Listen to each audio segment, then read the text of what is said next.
What's up? Congratulations, Kody. Thank you. Thank you. How are you feeling? I feel great. I feel great. How's the body feeling? It feels good. A little banged up. Leading up to here, I was like, pretty tired already, but took a couple leg shots, and but yeah, ain't no thing. Before we even get to tonight, how does it feel to be the first fighter to make somebody quit a fight before the fight?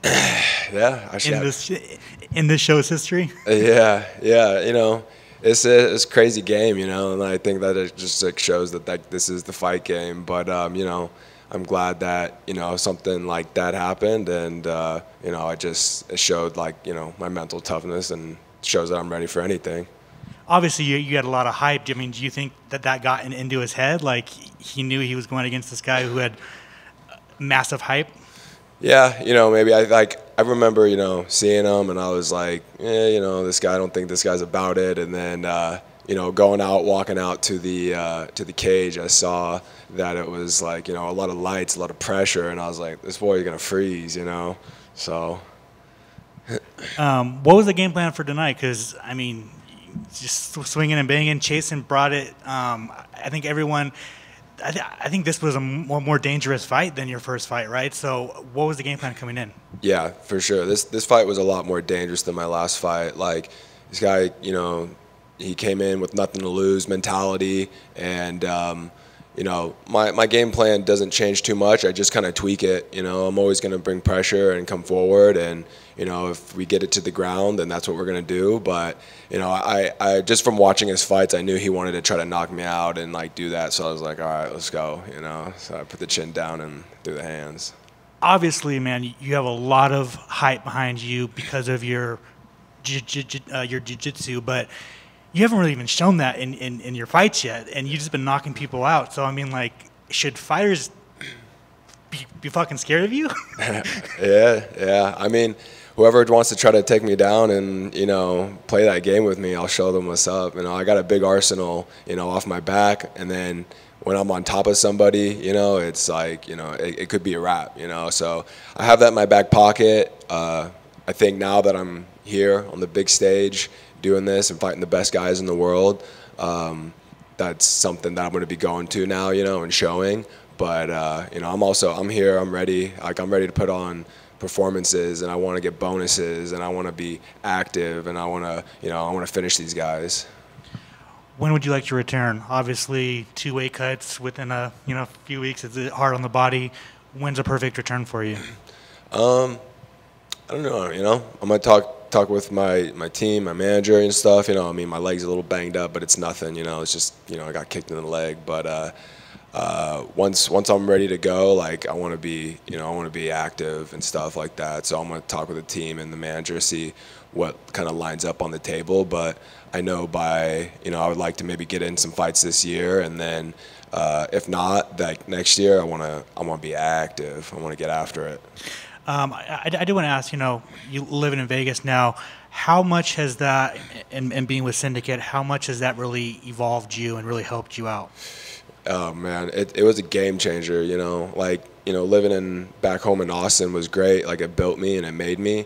But I was just doing jiu-jitsu and just doing Muay Thai. So I wasn't mixing it, and I was training with a lot of good people, but not MMA fighters. So now being at Syndicate, I have a good MMA coach, John Wood, and we have Merab, he just won the title, and Khil just had a banger of a fight this last weekend, and just seeing those guys in the room all the time, just seeing their work ethic, and watching them go through their game plans, and then them going out there and doing them and displaying them, and it just gives me a lot of confidence. And like I said, just training, I have a lot of good training partners and a lot of people who believe in me. And then finally for me, we've seen a lot of kickboxers coming over to MMA, seeing D1 wrestlers coming over here.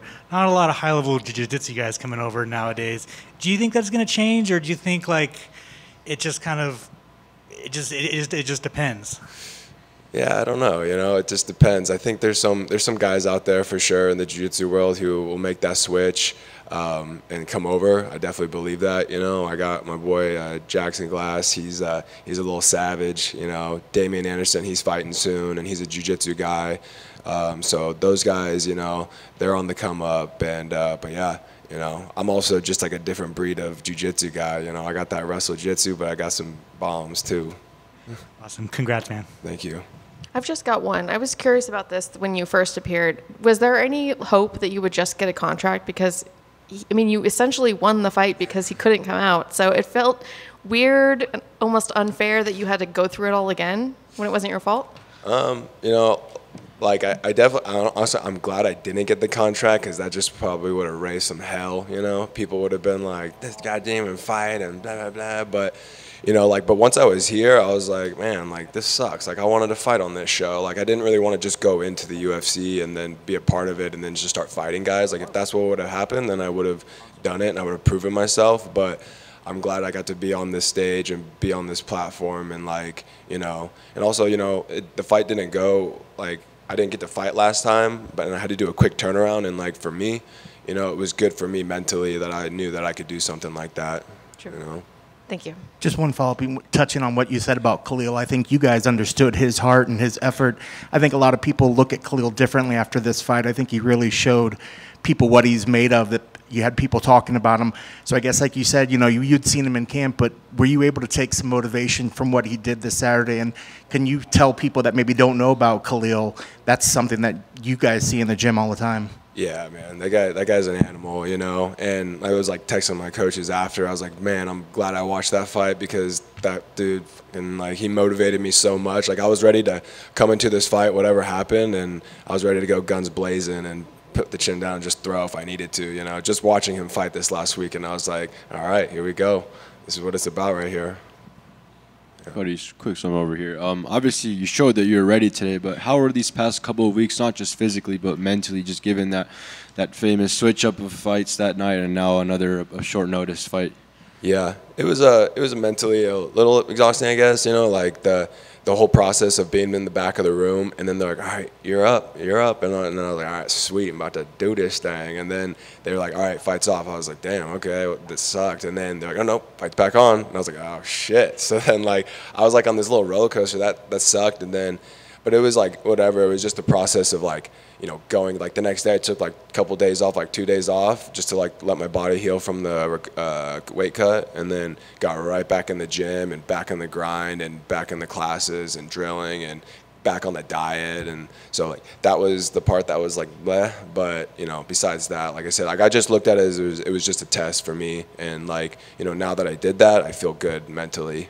Sure. And how do you envision your UFC career? Do you have like a timeline of where you would like to be one day in a certain position in the rankings or something, or are you just taking it like one fight at a time? I would like to take it, you know, one fight at a time, you know. Like, I do see myself in like 2 years really, like, you know, fighting like the best guys in the world. And, you know, for me, when I fight to perform, you know. Like, I'm 7-0 now, but I don't care for the record. Like, I just want to go out there and put on sick performances and, you know, cash in some bonuses and be someone who people want to watch fight. You know, I'm there to win my fights, but I'm there to finish fights, and, you know, I'll go guns blazing if I have to, you know. For sure. And this Thursday, another Fight Pass Invitational. I know you had a fun match there earlier this year. What are your thoughts on this upcoming Invitational? I think it's sick, you know. I think that the Nicky Rod and Pixley match is going to be really cool. Renato Canuto, he's fighting on there against PJ Barch. Both those guys are like two of my favorite guys to watch. And then also Andy Varela and Dante Leon. Like, that's also going to be like a little banger of a match. So hopefully I'm gonna be there watching all those matches go down. But I don't know. Honestly, I would like to get on those jiu-jitsu matches too. I want to fight some of these jiu-jitsu boys, and like then I can show my jiu-jitsu and like show the levels. You know, like I can sub all these guys. Give me Charles Oliveira or something. I don't know. For sure. I mean, I think that'd be very fun. And obviously, that sport is growing exponentially this past year, especially with things such as like CJI this summer and all that. Do you think Fight Pass Invitational should implement like a pit-style matches for these upcoming invitationals? I think it would be cool. I'm a fan of the pit, you know. I'm not, like, the stage is cool, but like every time I compete on the stage, I end up just like flying off of it. So like I feel like I need a pit myself, you know. So I mean, I'd be open to it if they wanted to change those to the pit. That'd be more dope. Sure. No, and what can we expect? Lastly, from me, what can we expect from Syndicate MMA this coming year? It's gonna be good. We got a lot of heavy hitters coming up. Got guys getting ready got some fights coming, and you know, Merab's gonna be defending his belt. I don't know when it is, but you know, I feel like he's gonna hold that belt for a while. So like, there's a lot of good things coming out of Syndicate. A lot of killers. Congratulations. Thank you. Kody, congrats on the win. Just to circle back on something you mentioned with Alex, that pressure. And this dude was giving you all kinds of angles, switching from southpaw conventional and back, trying to really confuse you. What was the talk like in between rounds to say, like, okay, he can do all that, but it takes a lot of energy, so I'm going to go ahead and just drown him in this second and third round? Yeah. I mean, southpaw, I used to like just not like dealing with southpaws. I was like, this sucks, you know, but I've like the last couple of my fights, I've been fighting southpaw, so now like I knew he was gonna switch on me and do a couple things like that, but I wasn't phased. I don't try not to look at it as like I'm fighting a southpaw and like an orthodox guy. Like I know I gotta play outside foot and do all that, but like when I think about it too much, it like ends up just like screwing me up. So I was just thinking pressure, keep the pressure, and like, you know, if he wants to shoot, and then we can grapple, but if not, I'm just gonna keep pressuring him. Were you surprised that he didn't shoot as much? And in that round, too, he was very more stationary, almost squared up with you, too. Yeah, a little bit. Like, I felt like he thought I was going to shoot on him or something like that. Like, he was, like, throwing knees up, and I was like, all right. And, yeah, like, I don't know. Like, I thought to that point where I felt like he was, like, starting to fade, I was like, okay, this is, like, when he's going to shoot on me. But then once I was in the cage, I was like, I didn't sense any of, like, him wanting to shoot on me. I felt like he just wanted to like throw hands and stuff, so I was like, all right, cool, this is better for me anyways. That's awesome, man. And I'm glad he did, because that gave us that highlight reel. You can't spell Kody without KO. That's what I'm saying. Solar plexus, man. How did you see that? And that was just a thing of beauty, by the way. People want that head kick knockout and that big Sean O'Malley, but to the body's not used enough, and you made it like you stamped your contract right there. Yeah. I was wondering when I was gonna crack somebody with one of those. Like when I train a lot, I drop a lot of people with body shots. I was thinking in that moment though, I was like, all right, I'm gonna come in with this like sick elbow and then do this and that, and it just like the elbow kind of got wonky because we like kept crashing into each other. And then, but sometimes I'll throw like an elbow and then I'll just rip a body shot, just like instinctually, you know. So I'm glad it landed though. Amazing stuff. Congrats on the win, sir. All right, thank you. Good. All right, thanks guys.